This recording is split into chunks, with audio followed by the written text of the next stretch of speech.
आज की कहानी एक किसान लड़के की है जिसे एक ऐसी लड़की से प्यार हो जाता है जिसके साथ एक रात बिताने के लिए लोग अपनी हर चीज कुर्बान करने को तैयार रहते हैं। जो भी उसके साथ समय बिताता है वह खुद को बहुत खुशकिस्मत समझता है। एक दिन वह किसान लड़का उस लड़की को अपने घर ले आता है। इसके बाद दोनों मिलकर ऐसे ऐसे काम करते हैं जिन्हें हम आज की इस कहानी में देखेंगे। आज की कहानी की शुरुआत होती है साल 1950 में कैलिफोर्निया के रॉकीज नाम के एक छोटे से शहर से। इस शहर में एंजल नाम की एक बेहद खूबसूरत लड़की रहती है, लेकिन वह ऐसी लड़की है जिसके साथ रात बिताने के लिए लोगों का चुनाव लॉटरी के जरिए किया जाता है। जिसका नाम लॉटरी में आता है वह खुद को बहुत ही किस्मत वाला समझता है। अब यहाँ एंजल को देखते हैं जो मजबूर और लाचार दिखाई देती है। उसे अपने बचपन के दिन याद आते हैं जब वह अपनी माँ नीना के साथ रहती थी। उस दिन वह बहुत खुश थी क्योंकि उसके पिता एलेक्स उससे पहली बार मिलने आने वाले थे। लेकिन जब एलेक्स आता है तो वह अपनी बेटी से ठीक से बात भी नहीं करता और उसे कमरे से बाहर जाने को कहता है। फिर वह नीना से कहता है, तुम मेरे घर में सिर्फ रहती हो, लेकिन मैंने तुमसे शादी नहीं की है और ना ही करूंगा। मैंने पहले ही कहा था कि यह बच्चा मुझे नहीं चाहिए क्योंकि यह नाजायज बच्चा है।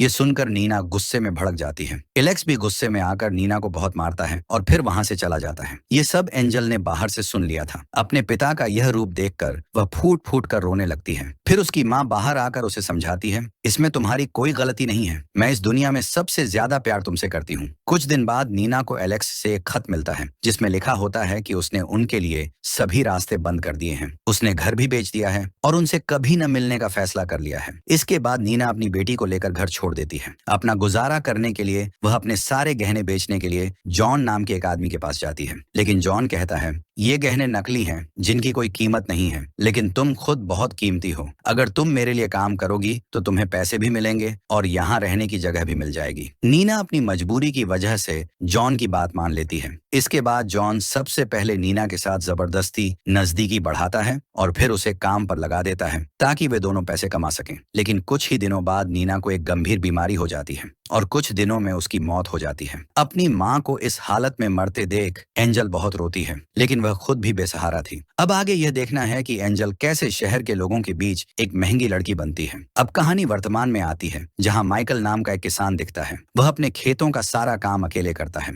वह एक समझदार और धार्मिक लड़का है जो हर दिन चर्च जाकर प्रार्थना करता है। लेकिन आज वह भगवान से अपने लिए एक जीवन साथी मांगता है जो उसे सच्चा प्यार करे और हमेशा उसका साथ दे। उसी दिन शाम को जब माइकल अपना सामान बेचने के लिए शहर जाता है तो उसकी नजर एंजल पर पड़ती है जो बाहर घूमने निकली थी। पहली ही नजर में एंजल माइकल को बहुत अच्छी लगती है। माइकल अपने दोस्त से एंजल के बारे में पूछता है। उसका दोस्त बताता है, एंजल इस शहर के एक बड़े महल में रहती है। वह यहाँ की सबसे खूबसूरत और महंगी लड़की है जिसके साथ रात बिताने के लिए लोग लाइन लगाते हैं। ये सुनकर माइकल को थोड़ा अजीब लगता है, लेकिन वह सोचता है कि चाहे उसका अतीत या बैकग्राउंड कुछ भी हो, एक बार उसे जरूर मिलना चाहिए। अब शाम को जब एंजल की एक शिफ्ट खत्म होती है तो वहाँ की मालिक डचेस का एक बॉडीगार्ड आता है। वह हर शिफ्ट के बाद कमाई लेने आता है, लेकिन इस बार उसे कमाई कम लगती है। वह एंजल से बदतमीजी करते हुए पूछता है, तुमने बाकी सोना कहाँ छुपाया है? एंजल गुस्से में आकर उसे गालियां देती है। इससे बॉडीगार्ड भड़क जाता है और उसे पीटना शुरू कर देता है। फिर वह उसे पकड़कर जबरदस्ती पानी के टब में डुबाने लगता है। तभी डचेस वहां आकर बॉडीगार्ड को रोकती है और कहती है, अगर एंजल को एक खरोंच भी आई तो नीचे खड़े लोग तुम्हें नहीं छोड़ेंगे। अब गुस्सा छोड़ो और उसे जल्दी से अगली शिफ्ट के लिए तैयार करो। थोड़ी देर बाद एंजल फिर से अपने काम के लिए तैयार हो जाती है और इस बार माइकल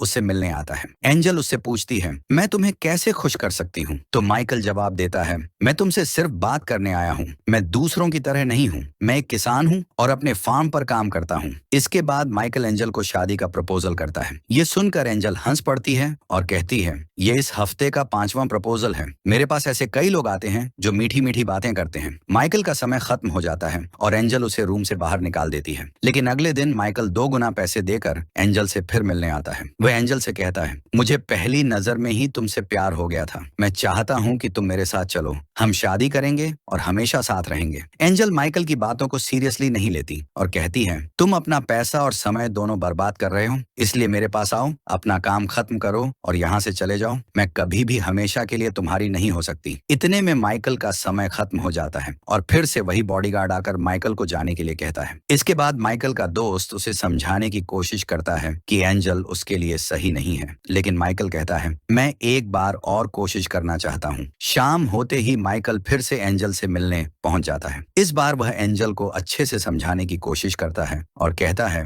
मुझे समझ नहीं आता कि तुम इस नरक जैसी जिंदगी में क्यों रहना चाहती हो। क्या तुम्हें मेरे लिए कुछ भी महसूस नहीं होता या फिर तुम्हारे दिल में कोई भावनाएं ही नहीं हैं? इसके बाद माइकल प्यार से एंजल को किस करता है और कहता है क्या अब भी तुम्हें मेरा प्यार महसूस नहीं हो रहा? एंजल जवाब देती है मैं तुमसे प्यार नहीं करती और ना ही शादी करना चाहती हूँ। तुम बस एक मामूली किसान हो और कुछ नहीं। ये सुनकर माइकल को बुरा लगता है और वह चुपचाप वहां से चला जाता है। अब कहानी फिर से एंजल के बचपन में चली जाती है। जब एंजल की माँ का निधन हो गया था तब जॉन नाम का वह जौहरी एंजल को एक दूसरे शहर में ले गया था। वह उसे बेचने के लिए लाया था, लेकिन वहां काम करने वाली सैली नाम की एक लड़की जॉन से रिक्वेस्ट करती है इस लड़की को कहीं और ले जाओ, ये जगह उसके लिए सही नहीं है। लेकिन जॉन उसकी बात नहीं मानता और एंजल को बॉस के कमरे में ले जाता है। थोड़ी देर बाद वहां का बॉस ड्यूक आता है। फिर जॉन कहता है इस लड़की को ले लो और मुझे मेरा पैसा दे दो, लेकिन ड्यूक के इशारे पर उसके आदमी जॉन को मार देते हैं। ये देखकर एंजल डर जाती है, लेकिन ड्यूक उससे कहता है अब से तुम मेरे लिए काम करोगी, और इस तरह वह एंजल को डरा धमकाकर वहां रख लेता है। कुछ सालों में जब एंजल बड़ी हो जाती है तो ड्यूक उसे इस काम में लगा देता है। एंजल के दिल से अब डर नाम की चीज खत्म हो चुकी थी। उसे यह विश्वास हो गया था कि दुनिया के सारे मर्द एक जैसे ही होते हैं, लेकिन फिर भी एंजल मजबूर थी। एक दिन वहां एलेक्स आता है, लेकिन उसे यह नहीं पता था कि एंजल उसकी ही बेटी है। जब वह एंजल को लेकर कमरे में जाता है तो एंजल उसे अपनी सच्चाई बताती है। यह सुनकर एलेक्स को एहसास होता है कि उसी की वजह से उसकी बेटी की जिंदगी बर्बाद हो गई है। वह खुद को दोषी मानता है और आत्महत्या कर लेता है। इसी बीच सैली एंजल को कुछ पैसे देकर वहां से भागने में मदद करती है। जब ड्यूक को यह बात पता चलती है तो वह गुस्से में सैली की हत्या करवा देता है। इसके बाद एंजल को एक जहाज पर बैठते हुए दिखाया जाता है जिससे वह शहर से दूर जा रही होती है। जहाज में कुछ और लड़कियां भी होती हैं जो उससे बातें करती हैं, लेकिन जब एंजल दूसरे शहर रॉकीज में पहुंचती है तो वही लड़कियां उसे पीट कर बेहोश कर देती हैं और उसके सारे पैसे चुरा लेती हैं। इसके बाद डचेस नाम की एक महिला उसे बचाती है और अपने महल में लाकर उसे धंधे पर लगा देती है। अब कहानी फिर से प्रेजेंट में आती है। एंजल की तबीयत खराब हो जाती है। उसकी दोस्त उससे पूछती है तुम्हें क्या हुआ है? तो एंजल जवाब देती है मैं माइकल के बारे में सोचते सोचते कमजोर हो गई हूँ। अब मैंने तय कर लिया है कि मैं यह काम छोड़ दूंगी। एंजल ने अपने सारे पैसे डचेस के पास सेफ रखे हुए थे।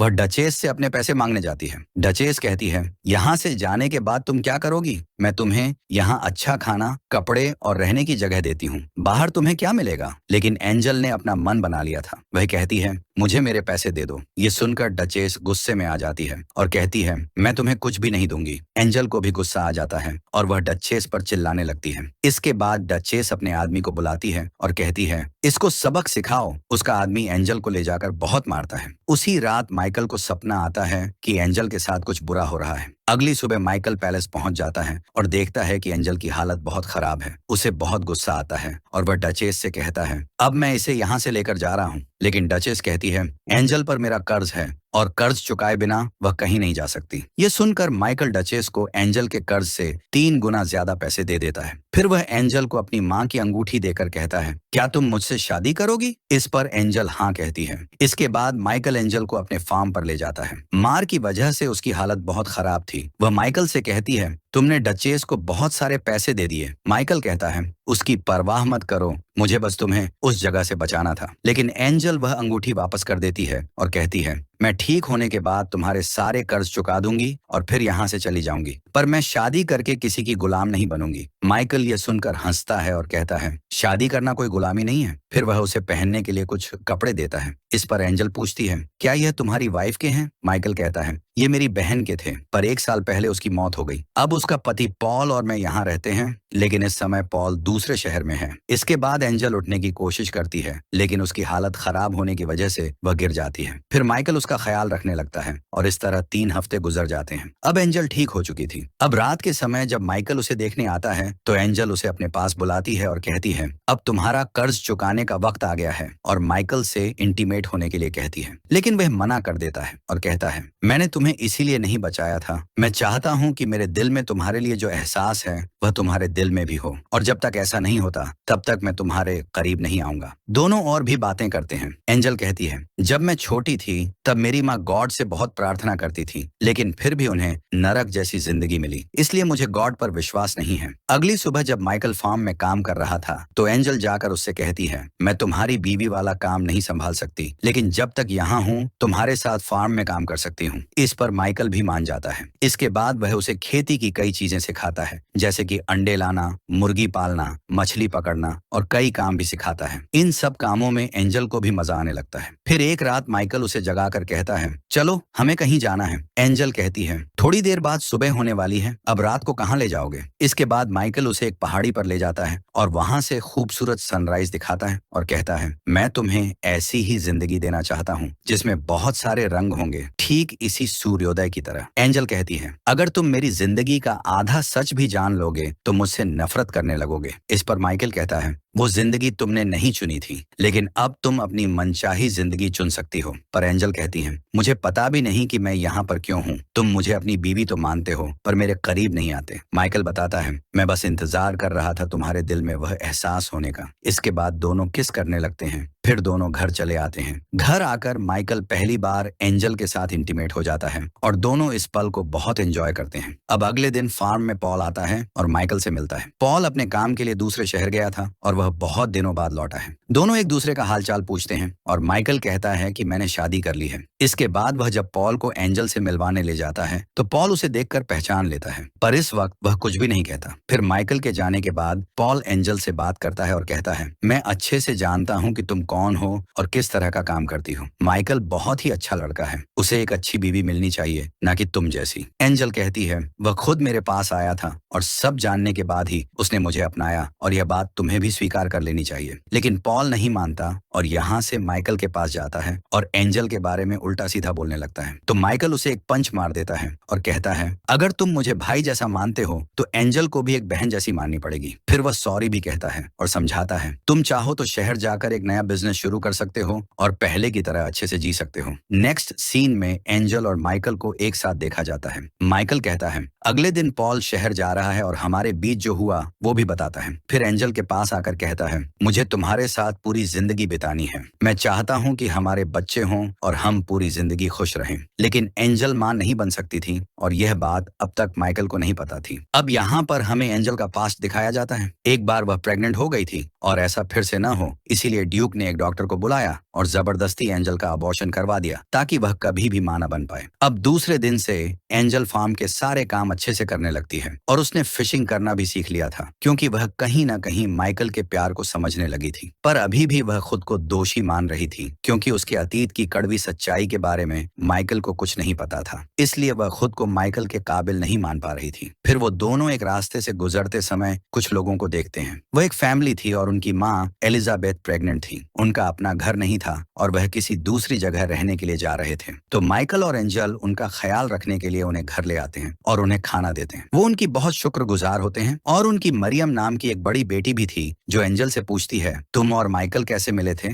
तो वह उसे बता देती है कि वह पहले क्या थी और किस तरह वह मिले थे। और इसी बीच दोनों अच्छे दोस्त बन जाते हैं। अब ऐसे ही समय गुजरने लगता है और एलिजाबेथ एक बेटे को जन्म देती है, जिससे सभी बहुत खुश होते हैं। माइकल और मरियम दोनों मिलकर उस बच्चे का ख्याल रख रहे थे, जो देखकर एंजल को लगता है कि मरियम और माइकल की जोड़ी बहुत ही अच्छी रहेगी। फिर रात को मरियम के पिता सबको बताते हैं कि उन्होंने पॉल से कुछ जमीन खरीद ली है और अब वह सब मिलकर यहीं रहेंगे। अगले दिन जब माइकल और एंजल खेत में होते हैं तो एंजल कहती है, मरियम बहुत प्यारी लड़की है और तुम दोनों की जोड़ी बहुत अच्छी लगेगी। इस पर माइकल कहता है, मैं सिर्फ तुमसे प्यार करता हूँ और हमारे बीच कोई भी नहीं आ सकता। इसके बाद एंजल उसे वह सच बता देती है कि ड्यूक ने एक डॉक्टर से जबरदस्ती उसका ऑपरेशन करवाया था, जिससे वह अब कभी भी मां नहीं बन सकती। मगर माइकल कहता है, तुम जैसी भी थी इससे फर्क नहीं पड़ता। मैं तुमसे बहुत प्यार करता हूँ और यह कभी भी नहीं बदलेगा। हमें कभी भी उम्मीद नहीं छोड़नी चाहिए क्योंकि कभी भी कुछ भी हो सकता है। पर एंजल ने यह मान लिया था कि ऐसा कुछ भी नहीं होगा। न वह कभी माँ बन सकती है और न ही माइकल की एक अच्छी बीवी बन सकती है। उसके बाद हम दोनों को डिनर करते हुए देखते हैं, जहाँ एंजल कहती है, मुझे उस जगह ले चलो जहाँ पर हमने सनराइज देखा था।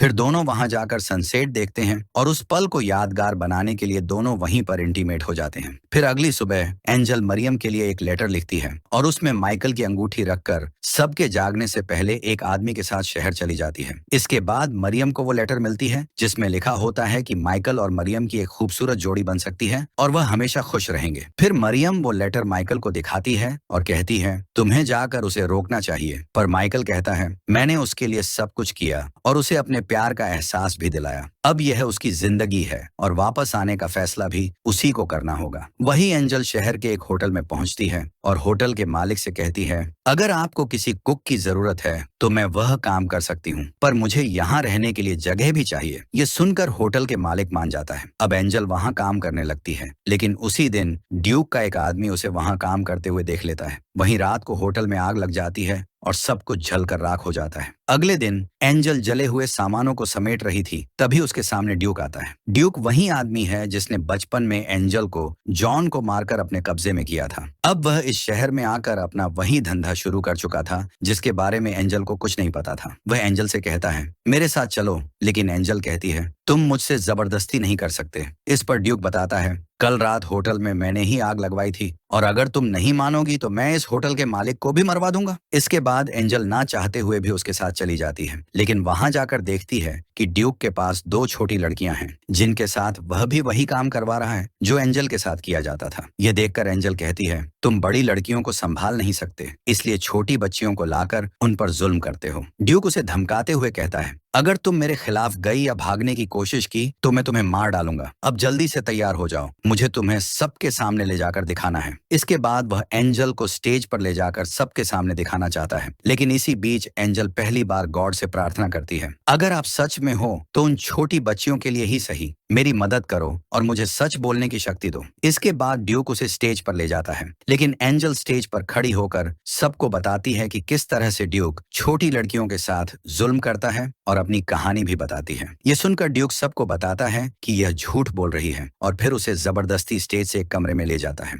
वहां वह उसे मारने ही वाला होता है, तभी ड्यूक का एक आदमी आकर उसे गिरा देता है, क्योंकि वह आदमी ड्यूक के क्रूर तरीकों से तंग आ चुका था। इसलिए वह एंजल को भागने के लिए कहता है। अब एंजल जल्दी से उन दोनों बच्चियों के कमरे में जाकर उन्हें बचाकर बाहर भागने लगती है। यह देखकर सभी लोग समझ जाते हैं कि ड्यूक सच में बेरहम है जो छोटी बच्चियों के साथ जुल्म करता है। इसके बाद सभी लोग भड़क जाते हैं और ड्यूक को मारने के लिए बढ़ने लगते हैं। ड्यूक भागता हुआ दिखता है, लेकिन सभी लोग उसे चारों तरफ से घेर लेते हैं और उसे पकड़कर फांसी दे देते हैं। अब 3 साल बाद का समय दिखाया जाता है। यहाँ पॉल एक दूसरे शहर में दिखते हैं और अचानक एंजल को देख लेते हैं। फिर उनका पीछा करते हुए वह एक बड़े स्कूल में पहुंच जाते हैं। अंदर जाकर इंक्वायरी करते हैं और एंजल से मिलते हैं। इसके बाद वह एंजल से पूछती हैं कि यह सब क्या है और तुम यहाँ क्या कर रही हो। एंजल बताती है कि यह एक स्कूल है जहाँ मेरी तरह जो लड़कियां नई शुरुआत करना चाहती हैं उन्हें यहाँ शिक्षा दी जाती है। ये सुनकर पॉल को बहुत अच्छा लगता है। फिर वह माइकल और मरियम के बारे में पूछते हैं तो पॉल कहते हैं कि मरियम अब मेरी बीवी है और वह माँ बनने वाली है। तुमने सोचा था कि वे दोनों एक होंगे, लेकिन माइकल ने हमेशा मरियम को अपनी बहन की तरह माना और वह अब भी तुम्हारा इंतजार कर रहा है और अभी भी तुमसे बहुत प्यार करता है। यह सुनकर एंजल को बहुत दुख होता है, क्योंकि वह चाहती थी कि माइकल एक नेक लड़की के साथ अपनी जिंदगी बिताए। फिर पॉल उसे वापस चलने के लिए कहते हैं और कहते हैं कि मैं 4 बजे यहाँ से जा रहा हूँ, तुम चाहो तो मेरे साथ चल सकती हो।